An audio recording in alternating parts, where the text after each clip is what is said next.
সেই দোকানদার হাতে ইশারা করে ওই দোকানটিকে দেখিয়ে দিল। ইহুদি কথা না বাড়িয়ে ওই দোকানে চলে যায়। ওই দোকানে গিয়ে বলতে লাগলো, ভাই আমি তো অনেক দূর থেকে এসেছি, তোমাদের শহরে একজন আমি মুসাফির, আমার কিছু আসবাবের প্রয়োজন ছিল, আমি ওই দোকানে গিয়েছিলাম, যাওয়ার পর দোকানদার তোমার কাছে পাঠিয়েছে, তোমার কাছে যদি এই আসবাবপত্রগুলো থেকে থাকে আমাকে তুমি এগুলো ন্যায্য মূল্যে প্রদান করো। কথা না বাড়িয়ে সেই দোকানদার ইহুদিকে তার আসবাবপত্রগুলো ন্যায্য মূল্যে প্রদান করেন।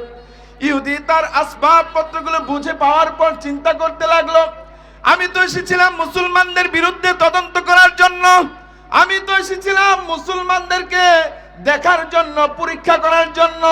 পৃথিবীতে মুসলমানের দল যেদিকে যায় মানুষ দলে দলে মুসলমান হয়ে যায়, এর রহস্য উন্মোচন করার জন্য, এর রহস্য উদ্ঘাটন করার জন্য। কিন্তু মুসলমান দোকানদারের প্রথম আচরণে আমার মনের মধ্যে নতুন করে আরেকটি সংশয় তৈরি হয়েছে, আমার মনের মধ্যে আরেকটি প্রশ্ন তৈরি হয়েছে। যতক্ষণ পর্যন্ত আমার মন থেকে এই প্রশ্ন আমি দূর করতে না পারবো, ততক্ষণ পর্যন্ত মুসলমানদের বিরুদ্ধে যে তদন্ত করার জন্য আসছি সেটা আমি শুরু করতে পারবো না। মনটা উসখুস করতে থাকবে, ঠিক কিনা বলেন? মঞ্চে অভিষ্ট রয়েছেন হযরত উলামায়ে কেরাম, আমার সম্মুখে অভিষ্ট দিন প্রেমিক, ইসলাম প্রেমিক, প্রিয় তাওহীদি জনতা, পর্দার আড়ালের মা ও বোনেরা। শুরুতেই অবিনশ্বর মহান সত্তা যিনি আমাদেরকে সৃষ্টি করেছেন, প্রতিনিয়ত লালন পালন করছেন, সেই মহান সত্তার দরবারে ভালোবাসার সাথে, মহাব্বতের সাথে হৃদয় উজাড় করে উচ্চ কণ্ঠে শুকরিয়া আদায় করে বলে আলহামদুলিল্লাহ। আজকের এই মাহফিল, এই মুহূর্তে সারা পৃথিবীতে নানা রকম আয়োজন হচ্ছে, ঠিক কিনা বলেন? যদি একটু চিন্তা করেন, পাশে কিন্তু মেলাও হচ্ছে মনে হয়, তাই না? কিন্তু হাট না, বাজারও হচ্ছে। এই মুহূর্তে পৃথিবীতে নানা রকম জটলা হচ্ছে, নানা রকম গণজমায়েত হচ্ছে, মানুষের ঐক্যবদ্ধ একত্রিত হওয়া হচ্ছে। কিন্তু যতগুলো একসাথে হওয়া মানুষের আছে, তার মধ্যে যেখানে কোরআনের আলোচনা হচ্ছে, যেখানে সুন্নাহর আলোচনা হচ্ছে, তার চেয়ে দামি আর কোনো একত্রিত হওয়া আছে? আর একটু জোরে বলেন, নাই। সুতরাং আজকের এই আয়োজনে আসতে পেরে আমরা খুশি না বেজার? খুশি হয়ে থাকলে আরেকটু জোরে শুনতে চাই আলহামদুলিল্লাহ। ভাই মনিটরটা একটু বাড়ান, আর হলো একটু রিভার্ব দেন। রিভার্ব আছে? রিভার্ব দিলে হয়, রিভার্ব হলেই আমার জন্য হয়। পৃথিবীতে বর্তমানে প্রায় 750 কোটি মানুষ আছে, এর মধ্যে 200 কোটি হলো মুসলমান। মুসলমানদের মধ্যেও নানা রকম বিভেদ, নানা রকম গোত্র গোষ্ঠী বিভেদ, দলের বিভেদ, কত রকম কিছু, ঠিক কিনা বলেন? তো এর মধ্যে আল্লাহ তাআলা আজকের এই মাহফিলে আপনাকে আমাকে নিয়ে আসছে, এই জন্য আমরা খুশি না? আমি আরেকটু জোরে শুনতে চাই, আমরা খুশি না? খুশি হয়ে থাকলে আরেকটু জোরে বলেন আলহামদুলিল্লাহ। তো আমি যেই কথাটাই যেতে চাচ্ছিলাম সেটা হলো, পৃথিবীতে 750 কোটি মানুষ, এর মধ্যে 200 কোটি মুসলমান। আমার মনে হয়ে যায় একটা সময় পৃথিবীতে মুসলমানদের সংখ্যা কম ছিল, মুসলমানরা ছিল কম, কিন্তু মুসলমানদের শক্তি ছিল, সাহস ছিল অনেক বেশি, ঠিক কিনা বলেন? মুসলমানদের সংখ্যা কম ছিল, মুসলমানরা অর্ধ পৃথিবীকে শাসন করেছে। আজকে মুসলমানদের সংখ্যা বেড়েছে, বিরাট ভলিউম হয়েছে, প্রায় 200 কোটি মুসলমান হয়েছে। দেখা যায় 200 কোটি মুসলমান হওয়ার পরেও পৃথিবীতে মুসলমানরা একটি রাষ্ট্র সুন্দরভাবে পরিচালনা করতে পারছে না, ঠিক কিনা বলেন? আমি এর কারণ খুঁজছিলাম, কারণ খুঁজতে খুঁজতে আমার সম্মুখে একটি ঘটনা মনে পড়ে গেল। একটি ঘটনা আমার সম্মুখে চলে আসলো, তাবিঈনদের যুগের ঘটনা। তৎকালীন সময় মুসলমানরা যেদিকে যায় সেদিকে মানুষ দলে দলে মুসলমান হয়ে যেত। কোন মুসলমান যদি কোনো কারণে কোনো এলাকায় বসত করেছে, তার ছোঁয়ায় একটা সময় দেখা গেছে পুরো এলাকাতে মুসলমানদের ভূমিতে পরিণত হয়েছে। এমন অবস্থা ছিল, যেই কারণে তৎকালীন সময় অন্য ধর্মের মানুষ যারা ছিল তাদের মধ্যে একটা ভয় তৈরি হয়ে গেল, একটা শঙ্কা তৈরি হয়ে গেল। তারা চিন্তা করতে লাগলো, মুসলমানদের মধ্যে কি এমন গুণ আছে, তাদের মধ্যে কি এমন জাদু আছে, মুসলমানরা যেদিকে যায় মানুষ দলে দলে মুসলমান হয়ে যায়। তারা মানুষকে কি পাগল করে, মানুষকে কিভাবে আকর্ষিত করে, সেটা নিয়ে অন্য ধর্মের মানুষদের মধ্যে একটা সংশয়, একটা ভয় তৈরি হয়ে গেল। অন্য ধর্মের মানুষরা সভা সমাবেশ করতে লাগলো, মুসলমানদের এই অগ্রযাত্রা কিভাবে বন্ধ করা যায় তারা চিন্তা করতে লাগলো। কেউ কোনো পথ খুঁজে পাচ্ছিল না। তার মধ্যে একজন চালাক ইহুদি ছিল, সে চিন্তা করলো আমি এটা খুঁজে বের করতে চাই। তখন সেই চালাক ইহুদি চিন্তা করতে লাগলো যে পৃথিবীর মধ্যে কোন জায়গায় এখন মুসলমানদের সবচেয়ে বেশি আধিপত্য রয়েছে, কোন জায়গায় মুসলমানরা সবচেয়ে বেশি এগিয়ে আছে। সেই ইহুদি চিন্তা করতে লাগলো। যাওয়ার পর চিন্তা করার পর তার মাথায় আসলো তৎকালীন সময় শিক্ষা দীক্ষা চিকিৎসা বিজ্ঞানে সবচেয়ে বেশি এগিয়ে ছিল হলো বাগদাদ।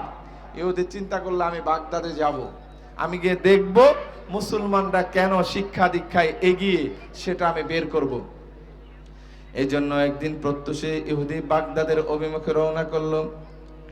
সকাল সকাল ইহুদি বাগদাদের অভিমুখে রওনা করলো। ইহুদি চলতে চলতে সন্ধ্যা নাগাদ বাগদাদে গিয়ে পৌঁছালো। বাগদাদে পৌঁছানোর পর ইহুদি চিন্তা করলো আমি যেহেতু সন্ধ্যা হয়ে গেছে, ক্লান্ত শ্রান্ত শরীরে আমি বাগদাদে উপস্থিত হয়েছি, সন্ধ্যা হয়ে গেছে, আমি আজকে রাত্রে একটি মুসাফিরখানায় অবকাশ যাপন করব, একটি মুসাফিরখানায় থাকবো। থাকার পর আগামীকাল সকালে বাগদাদের অলিগলিতে আমি ছড়িয়ে পড়ব, বাগদাদের মানুষের সাথে মিশবো, তাদের সাথে কথা বলবো, কথা বলার পর দেখব মুসলমানরা কেন এগিয়ে যায়, এর রহস্যের উন্মোচন করব। এই লক্ষ্যে ইহুদি চিন্তা করতে লাগলো আমাকে একটি মুসাফিরখানা খুঁজে বের করতে হবে। কথা অনুযায়ী কাজ করা শুরু করলো। ইহুদি খুঁজতে খুঁজতে একটি মুসাফিরখানা পেয়ে গেল। মুসাফিরখানায় যাওয়ার পর ইহুদি চিন্তা করতে লাগলো রাত্রে যদি তার থাকতে হয় তার কিছু আসবাবের প্রয়োজন, তার কিছু সামানের প্রয়োজন।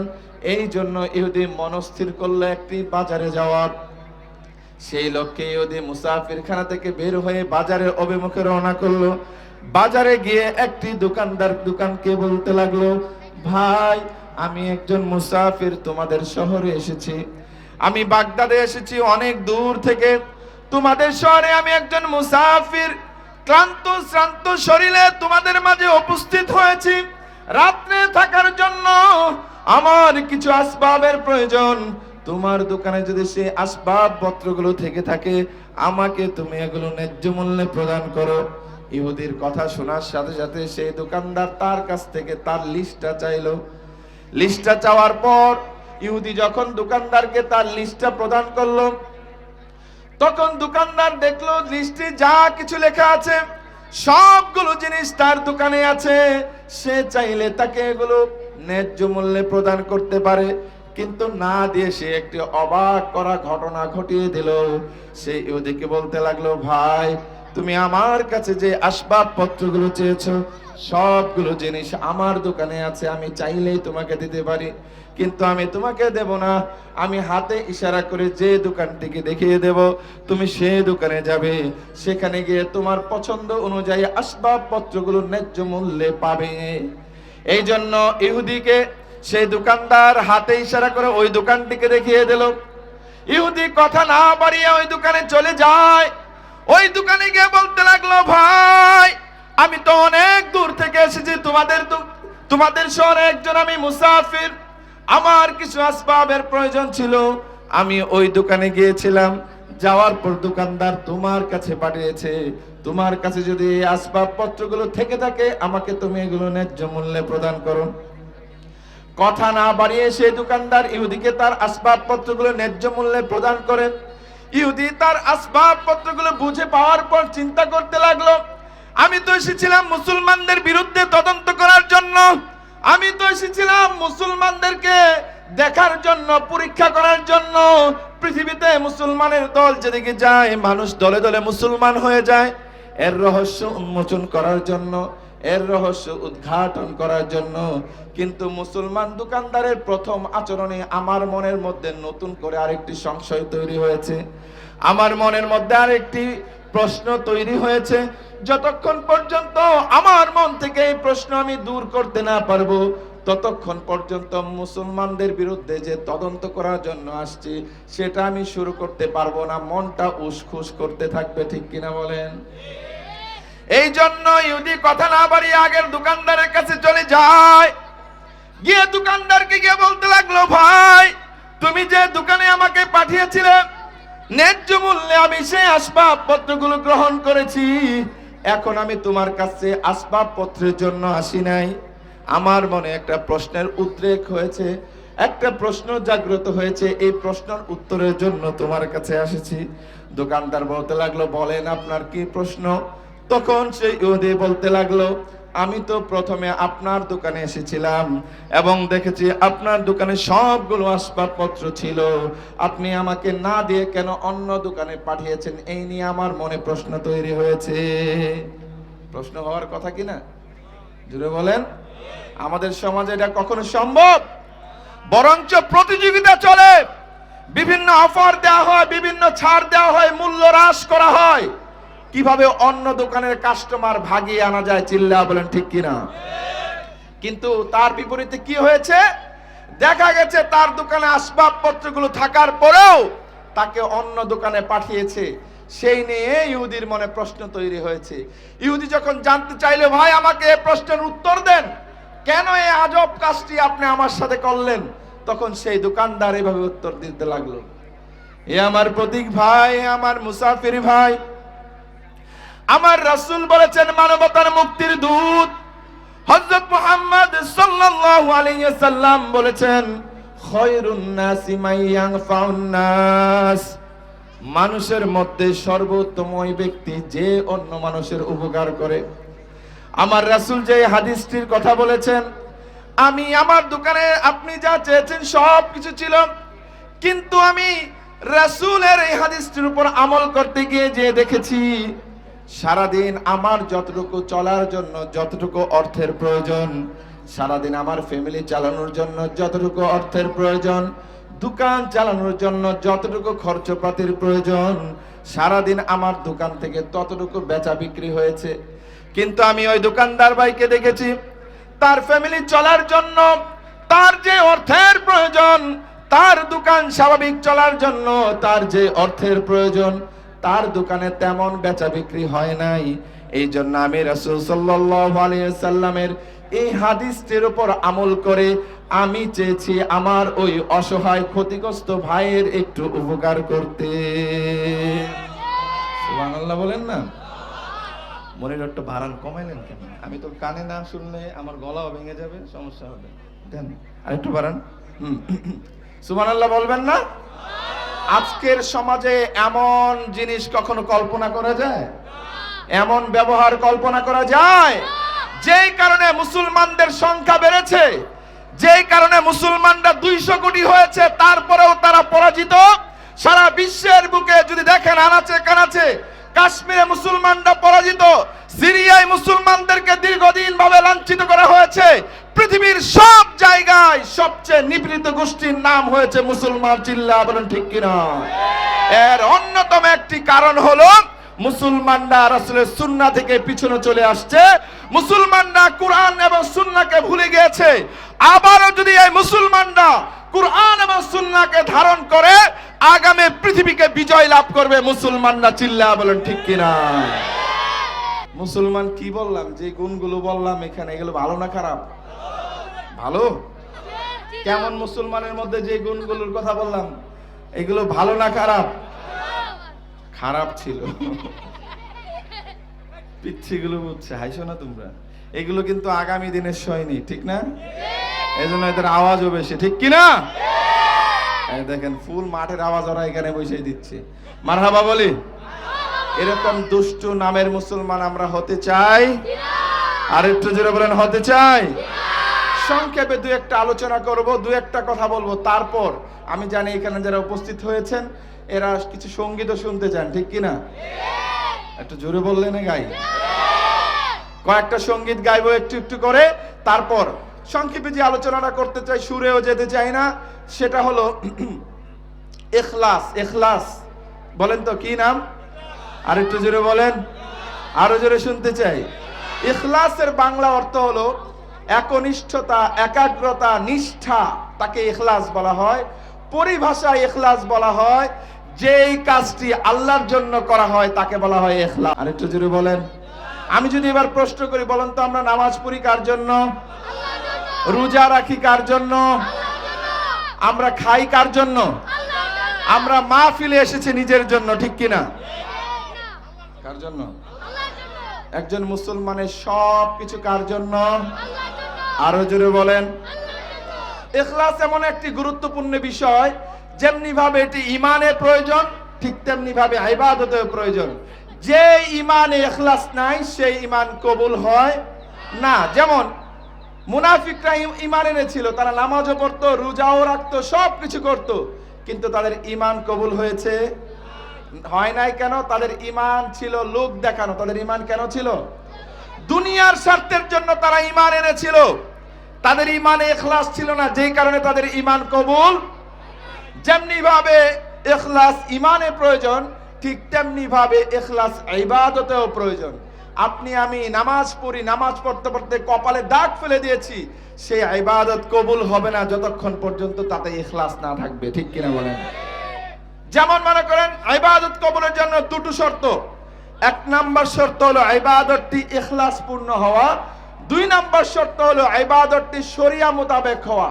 এক্সাম্পল হিসাবে আপনাদের সামনে উপস্থাপন করতে চাই। যেমন আপনি মাগরিবের নামাজ পড়তে গিয়েছেন, প্রতিদিন নামাজে আসতে পারেন না, একদিন আসছেন, আপনি এসে চিন্তা করলেন প্রতিদিন তো আসতে পারি নাই, 2-3 দিনের নামাজ একসাথে 8-9 রাকাত পড়ে ফেলাই। আপনি যদি মাগরিবের নামাজ কয় রাকাত? জুড়ে বলেন, কয় রাকাত? 3 রাকাত। আপনি 9 রাকাত পড়ছেন, নামাজ হবে? কেন হবে না? আপনার মনে ইখলাস ছিল, কিন্তু শরিয়া মোতাবেক হয় না, ঠিক কিনা বলেন? আরেকটা ধরেন, এক জায়গায় বেড়াতে গেছেন, যাওয়ার পর সবগুলো মানুষ নামাজে চলে গেছে, আপনি নামাজ পড়েন না। আপনি চিন্তা করলেন সবাই নামাজে গেছে, আমি যদি না যাই আমাকে তো বাদাইম্মা বলবে, খারাপ বলবে। আপনিও তাদের দেখা দেখি মসজিদে চলে গেলেন। এই নামাজ আর আপনাদের নামাজ একরকম হবে? এই নামাজে ইখলাস ছিল? সুতরাং ইবাদত কবুলের জন্য দুটো শর্ত। এক নাম্বার শর্ত হলো ইবাদতটি ইখলাস পূর্ণ হওয়া। 2 নাম্বার শর্ত হলো ইবাদতটি শরিয়া মোতাবেক হওয়া। সুতরাং আমরা নামাজ পড়বো কার জন্য? মানুষের জন্য না তো। দান করব কার জন্য? হজ করব কার জন্য? যাকাত দেব কার জন্য? কোরআন সুন্নাহর আলোচনা শুনবো কার জন্য? একজন মুমিনের 24 ঘন্টা পুরো জীবনটাই আল্লাহর জন্য। চিল্লায়ে বলেন ঠিক কিনা? যেমন আল্লাহ তাআলা পবিত্র কোরআনে বলেন, আউযু বিল্লাহি মিনাশ শাইতানির রাজীম, কুল ইন্না সলাতি ওয়া নুসুকি ওয়া মাহইয়ায়া ওয়া মামাতি লিল্লাহি রাব্বিল আলামিন।